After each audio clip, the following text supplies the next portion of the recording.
Hello दोस्तों, एक बार फिर स्वागत है आपका अपने यूट्यूब चैनल वीके त्यागी सर पर। आज हम एनडीए में पूछे जाने वाले और पिछली जो एग्जाम हुए हैं उनमें जो क्वेश्चन आए हैं उनकी तैयारी करने वाले हैं। एनडीए की जो आपका सिलेबस आता है मैथमेटिक्स के अंदर, उसमें 11वीं 12वीं और 10वीं से रिलेटेड सारा का सारा सिलेबस आपका उसमें इंक्लूड रहता है, जिसमें से आपके एग्जाम में क्वेश्चन आते हैं। ठीक है, आज हमारा टॉपिक है रिलेशन एंड फंक्शन। इसको हम कक्षा 11 से और 12 दोनों का लेके चलेंगे। आज का टॉपिक है हमारा रिलेशन एंड फंक्शन। देखिए हमारे से किस तरीके से क्वेश्चन पूछे जाते हैं। वहां तो आपके पास में सिंपल क्वेश्चन दिए जाते हैं, जैसे ये क्वेश्चन है if A is equal to 1 2 element दिए गए and B is equal to A B. तो इसने कहा then find the number of subset A cross B. वहां पर तो आपके पास में ए क्रॉस बी तक की वैल्यू पूछी जाती, लेकिन इसमें नंबर ऑफ सबसेट पूछा है। तो देखो इसका किस तरीके से करेंगे। तो आपके पास में है एन ए, नंबर ऑफ ए कितने एलिमेंट है आपके पास में 2। नंबर ऑफ बी के पास में कितने एलिमेंट है, इसके पास में भी 2 है। तो number of A cross B में कितने एलिमेंट होंगे भाई, इसको आपने एन मान लिया, इसको एम मान। ए क्रॉस एन बी दोनों की मल्टीप्लाई की 2 मल्टीप्लाई 2, तो कितने से आ जाएंगे आपके पास में 4।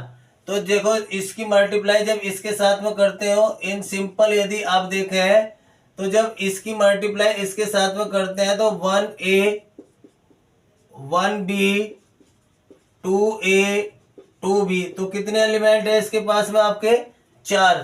तो आपसे पूछ रहा है number of subset is equal to 2 की पावर n। इसको आपने दोबारा से n मान लिया, तो ये किसमें है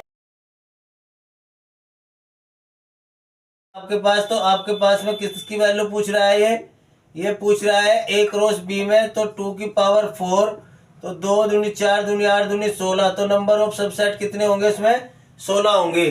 ठीक है,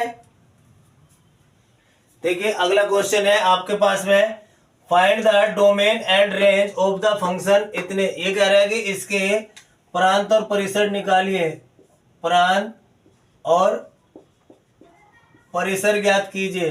तो देखिए सॉल्यूशन क्या होगा। इसने आपको एफ एक्स दिया हुआ है 9 माइनस एक्स स्क्वायर।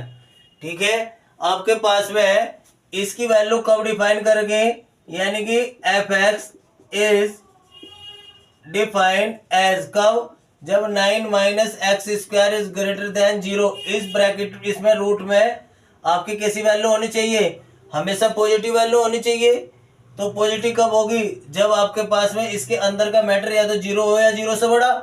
और ये जब 0 से बड़ा होगा तो आपके पास में क्या आ जाएगा, 9 is greater than x square. तो that is imply x less than is equal to plus minus 3। तो इसकी वैल्यू क्या होगी, इसकी वैल्यू आ गई आपके पास में है कि -3 से तो ये बड़ा है और 3 से छोटा है। तो डोमेन कितना आ जाएगा आपके पास में, डोमेन आ जाएगा आपके पास में -3 से 3।